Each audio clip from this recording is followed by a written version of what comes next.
guys, this is Jerwin Toledo po. Ang topic po natin ngayon so di na lang ako mag-Tagalog, Bisaya na lang kay mas comfortable ko sa Bisaya. So akong topic karon is nganong dili man or wala may nagapansin sa mga post sa Facebook. Ako every time na ako i-post sa Facebook, nagapost ko sa Facebook karon, kaya akong goal is maging financially ready ko, or ako mga friends gusto ko na ako maging financially ready.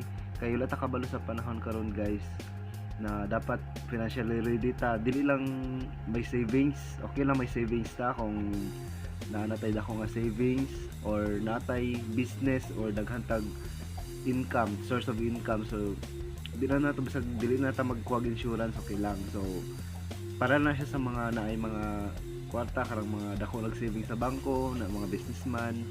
So sila kay nadyo na sila yung mga kwarta. So dapat kita gani sa mga ula kay kwarta or mga empleyado, mga minimum wage earner. So dapat mas kinahanglan na to insurance. Pero nganong dili man jud interesado ang mga tao aning about insurance. Ako magka-post ko sa Facebook, mapansin na ako siguro mag-post ko sa Facebook na 5 times a day about insurance, pero ang likes wala jud. Wala nagapansin, wala lang, murag maagi lang sa ilang newsfeed, pero murag dili lang nila, deadma lang siya. Nganong ingana man, nganong usay mga rason nganong dili ginapansin nato mga post about insurance. So una ako gipang list down notes dire about nganong wala man ginapansin ako ang mga post sa Facebook. So ako ang nakita is ang tao magud karon pag dili sikat ang isa ka topic or ang isa ka post sa FB, deadma. Kung dili siya about artista, dili siya trending, so dili pud siya pansinon, wala lang, mulabay lang jud na sa imong newsfeed, ana na nila, scroll lang na po na nila. Tapos bali ako ang first kay dili siya trending or dili siya memes, ana na sila term na memes. Kung di siya trending, wala lang pod, agian lang imong post. Tapos siguro isa pod sa rason, number 2 na ako nga rason nganong wala ginapansin ako ang post sa Facebook about insurance, kay ang mga tao karon close minded pa man good about insurance. So nganong close minded man ang mga tao sa about insurance, siguro dili nila nasabtan. Kay ang misconception man gud sa mga tao about insurance is about ang insurance about lang sa patay-patay, tapos dili po taganhan nga isgutan ang about patay-patay. Pero tinuod lang no, mas dapat gani siya nga istoryaan, isgutan. Kay di ba? Para magud sa ko pag mamatay ko, simba ko or mamatay sa mong pamilya, di ba gasto man namo or gasto nila kung if ever na sila ang ako ang mamatay, mawala ko. Di ba? Gasto sa akong pamilya kay ang pagpalubong, ang mga gastos, lalo na sa mga breadwinner dira, di ba? Pag mamatay ang breadwinner sa pamilya, tapos wala na trabaho, do you think makasurvive pa yung pamilya? Di ba? Masustain pa ba nila ang ilahang mga expenses sa ilang panimalay kung wala na breadwinner? So dili, di ba? So naghanap po importante ang life insurance. Pero isa po na sa rason nga nung wala naga-likes or wala nagapansin sa ako ang post sa Facebook, kay dili siya trendy, dili close-minded ang mind sa tao. Tapos ang third na ko nga napansin, or siguro ang rason is dili pang long term minded ang isip sa tao, di ba? Kay kita man gud pag makasweldo ta, lalo sa mga employees dira. Ako mismo dati ang nagtatrabaho ko, pag na ako'y sweldo, gasto adun dayon sa mga mall, may mga sale, palit og mga sinina, sapatos, kaon diri. Pag makita gani mga red tag na mga signage, adtuan dayon, palit dayon ning ani.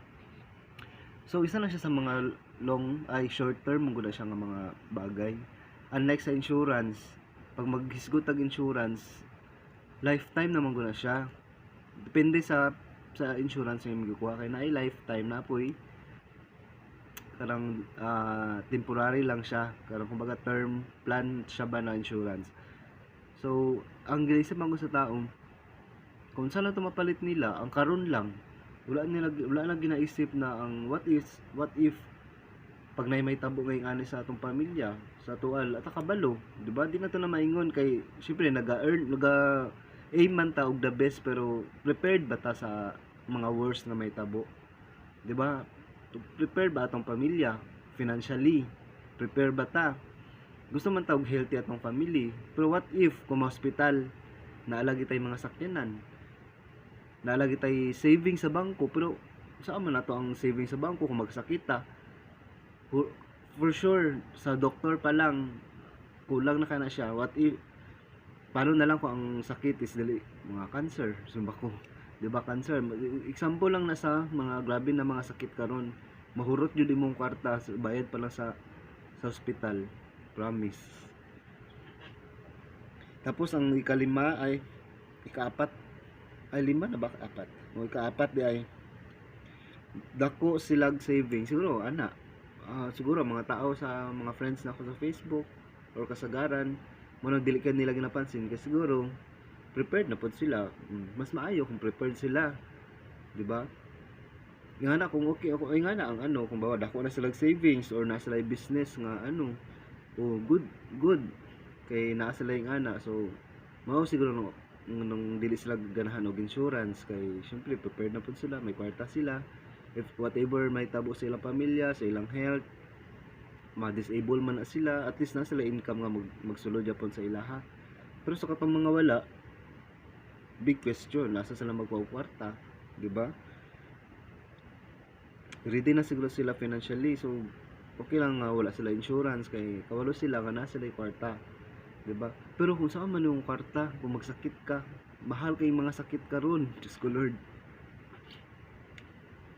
Okay lang bilyonaryo ka, mga pareha imong pareha ka dato ilahin ni Risi, mga tagiya sa Jollibee, di ba? Kung yan na okay lang kay may mga doktor na sila din, kasi wala sila insurance. Pero ang mga wise po ng mga businessman karon kay naa sila yung mga insurance, kay kabalo sila, wise man guna sila mag-isip. Siyempre kung dili na sila magtrabaho, dapat na sila income protection, na iya po yung magasulod nga kwarta sa ilaha. If ever na sila critical illness, na disable sila, dili na sila makatrabaho, totally disabled, na at least na iya po yung mag-aalaga sa ilaha, makabayad iya po sila mag-aalaga sa ilaha. Asa man ta di ba? Lalo na sa mga may edad, kung magkasakit ta, alangan isalig pa nato atong sarili sa atong mga anak. Kaya atong mga anak puhon minimum pud naon pa sila sa sariling pamilya, di ba? Pero kung prepared ta, lalo na sa atong old age, sa atong sarili, sa old version nato sa atong sarili, bisag wala atong mga anak, di ba? Kay na po sila sa sariling pamilya, may mga gastos po sila sa ilang pamilya. So kita po ng mga parents or mga lolo, lola, di ba? Kaya na to, kung may kwarta ta, kung prepared ta sa atong retirement, may kwarta ta, bisag wala na itong mga anak, kaya na to mag-hire og tao nga mag-alaga sa to, mag-hire og sariling nurse na to, di ba?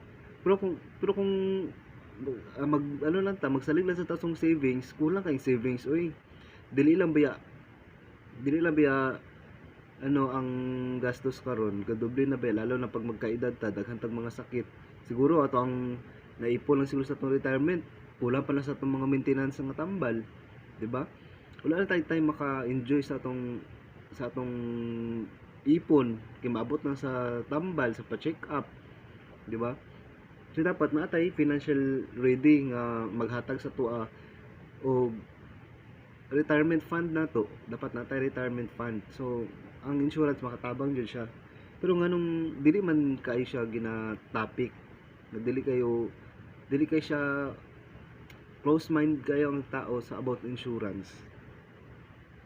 Siguro po isa po sa dahilan ako no ikalima, lima na ba to? Kalimot ko.